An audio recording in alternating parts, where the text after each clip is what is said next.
চাপো চাপো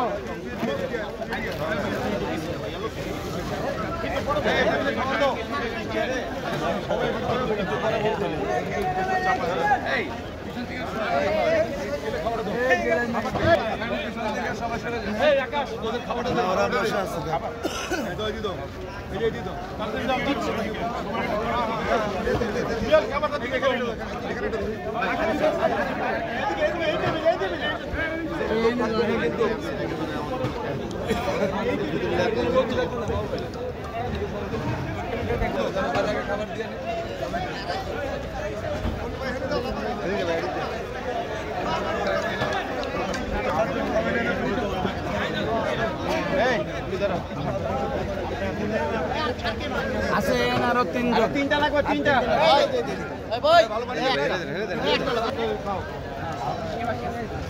অমিত অমিত অমিত রে এদিক পাঠাও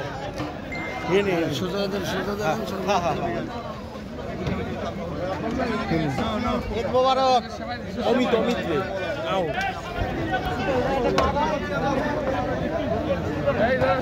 বিসমিল্লাহ করো বিসমিল্লাহ করো আমাদের নেতা নেতা নয়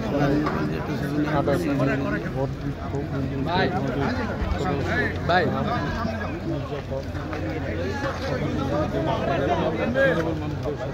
রুদ্র ভাই একটু লাইভ হচ্ছে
ভাই ভাই পিছনে দাঁড়ান যাবে না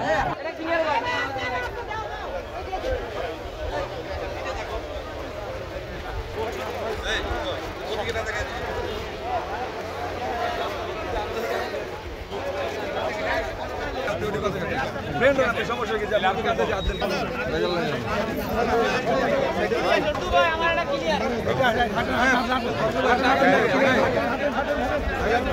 নেতাকর্মীকে দেখেছিলাম যে ঈদের সময় তারা বাসা থেকে বের হইতে পারতো না, নানান ধরনের প্রতিবন্ধকতা ছিল। এবার মুক্ত পরিবেশ, প্রথমে একটু জানতে চাই যে এই মুক্ত পরিবেশে মানুষের কাছাকাছি আসার অভিজ্ঞতাটা বা অনুভূতিটা কেমন?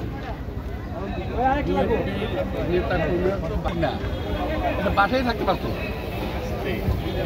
নেতাকর্মীরা গত 17 বছর বাপ মা আত্মীয় স্বজন বিহীন করেছে, তারা নিজ দেশেই নির্বাসিত ছিল।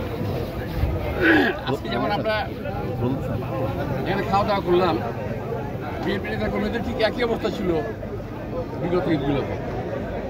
কোথায় খাইছে ওরা, কোথায় থাকছে এরা জানে। আমরা তো ম্যাক্সিমাম সময় জেলেই কাটাইছি।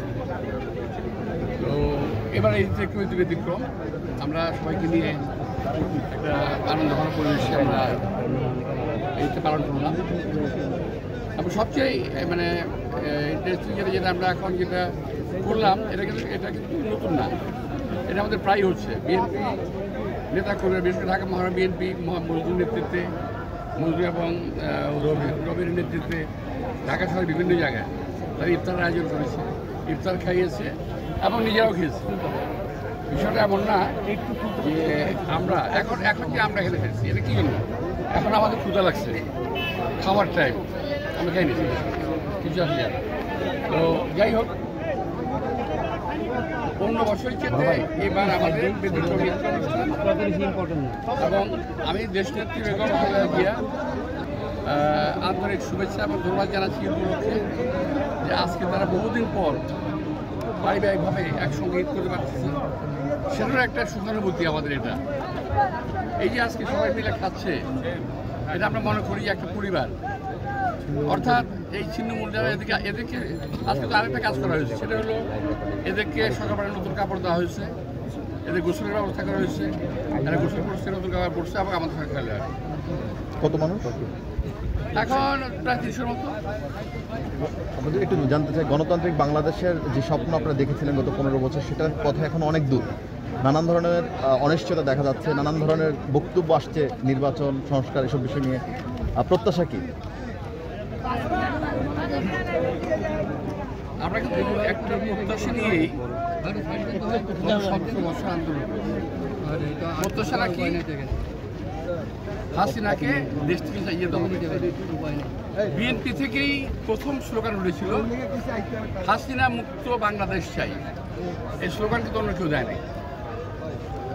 আজকে আমাদের অনেক লোক অনেক কথা বলতেছে। কালকে আমি একটা টক শো দেখলাম এক ভদ্রলোকের, সেখানে বিএনপিকে শুধু বলা হচ্ছে যে বিএনপি শুধু নির্বাচন করে। আরে ভাই, নির্বাচন তো আমরা করি না। প্রথম নির্বাচন ছাড়া আপনি কতদিন থাকতে পারবেন? আমরা কতদিন নির্বাচন ছাড়া এই দেশটাকে রাখতে পারবো? সুতরাং নির্বাচন তো হতেই হবে। এবং অনেকে বলে সংস্কারের কথা বললে বিএনপি মাথা খারাপ হয়ে যায়। যারা কথাটা বলে, আমি বলবো যে যারা এই কথাটা বলে তাদেরই মাথা খারাপ হয়ে গেছে। আমরা 31 দফা সংস্কার প্রস্তাব এখন থেকে 2.5 বছর আগে আমাদের নেতা তারেক রহমান দিয়েছেন। 31 দফা যদি ফলো করা হয় তাহলে সংস্কারের অন্য কোনো প্রয়োজন নাই, এখানে সব কিছু আছে, শুধু কাটছাট করতে হতে পারে।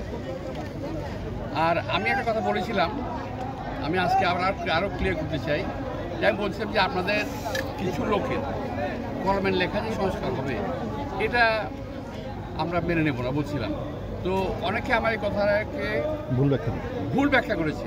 কিন্তু আজকে আমি জানতে চাই, যারা আমাকে ভুল ব্যাখ্যা করেছিল তাদেরকে জানতে চাই যে এই সরকারের সংস্কার প্রস্তাব কোন রাজনৈতিক দল এককভাবে মেনে নিয়েছে? কোনো রাজনৈতিক দল আনকন্ডিশনাল মেনে নেয় নাই। তারা সবাই কিন্তু বলেছে এটা মানি না, এটা মানবো, এটা মানি না, এটা মানবো। সেখানে আমরা আগেই বলেছি, কোনো রাজনৈতিক দল কিন্তু বলে নাই যে এককভাবে আমরা সব মেনে নিলাম, কারণ মেনে নিতে পারে না। এটা ওনারা যেগুলো বের করেছে ওখান থেকে, ওনাদের ভিতর থেকে, ওগুলা স্বাভাবিক না, কিছু অস্বাভাবিক প্রস্তাব আমরা দেখলাম, যে স্বাভাবিক প্রস্তাব না, যেটা বাংলাদেশের জন্য চলে না, অচল কিছু প্রস্তাব তারা দিয়েছে। সেখানে আমরা সচল কিছু প্রস্তাব রেখেছি আমরা, যে প্রস্তাব বাংলাদেশের মানুষের জন্য অত্যন্ত গ্রহণযোগ্য হবে। আর আমরা বিএনপি তো 17 বছর আন্দোলন করেছি হাসিনার বিরুদ্ধে, সংস্কারের পক্ষে, এবং আন্দোলন করেছি একটা সুষ্ঠু নির্বাচনের জন্য। এখন বলে যে সংস্কারের কথা শুনে বিএনপি মাথা খারাপ হয়ে যায়। আমাদের মাথা কোনোদিন খারাপ হয় না। আমরা বলছি ন্যূনতম সংস্কার এবং নির্বাচনের জন্য প্রয়োজনীয় সংস্কার করে দ্রুত নির্বাচন দেওয়া উচিত। পৃথিবীর কোনো সভ্য দেশ এই কথা মানতে পারে না যে একটা অনির্বাচিত সরকার, যাদের দেশ পরিচালনায় মিনিমাম কোনো অভিজ্ঞতা নাই, হ্যাঁ শাসক ক্ষেত্রে তারা প্রতিষ্ঠিত, কিন্তু যিনি ব্যবসায় প্রতিষ্ঠিত উনি দেশ চালানায় প্রতিষ্ঠিত না। সুতরাং ওই ক্ষেত্রে আমরা বলেছি যে অনির্বাচিত সরকার লোক দ্বারা সরকার বেশি দিন পরিচালনা করতে পারে না। এটা ম্যাক্সিমাম একটা নির্বাচনকালীন সময়টুকু থাকতে পারে। এটুকু আমাদের বক্তব্য ছিল। যাই হোক, আপনার বক্তব্য কোন বক্তব্য নেই। আপনার রাজনৈতিক দল করবে, কারণ এরা নির্বাচনের পক্ষে কখনোই ছিল না। আমি কিন্তু আবার বলছি, বিশেষ রাজনৈতিক দলের প্রয়োজন নিয়ে বলছি। এরা 1947 সালে বিরোধিতা করেছে, পরে 71 সালে বিরোধিতা করেছে, এখনও তারা বিরোধিতা করতেছে, কারণ তারা জানে যে তারা জনগণের ভোটে কখনো নির্বাচিত হতে পারবে না। এই কারণে তারা আমাদের ব্যক্তি বিশেষকে টার্গেট করে, কখনো আমাকে টার্গেট করে, কখনো মির্জা ফখরুলকে টার্গেট করে, কখনো আবার অন্য কোনো নেতাকে টার্গেট করে। এভাবে তারা আমাদেরকে জনগণের সামনে হেয় প্রতিপন্ন করার চেষ্টা করছে। কিন্তু আমাদের বক্তব্য, আমাদের কাজ দৃশ্যমান এবং স্পষ্ট, এগুলো চলে কিছু নাই। Thank you.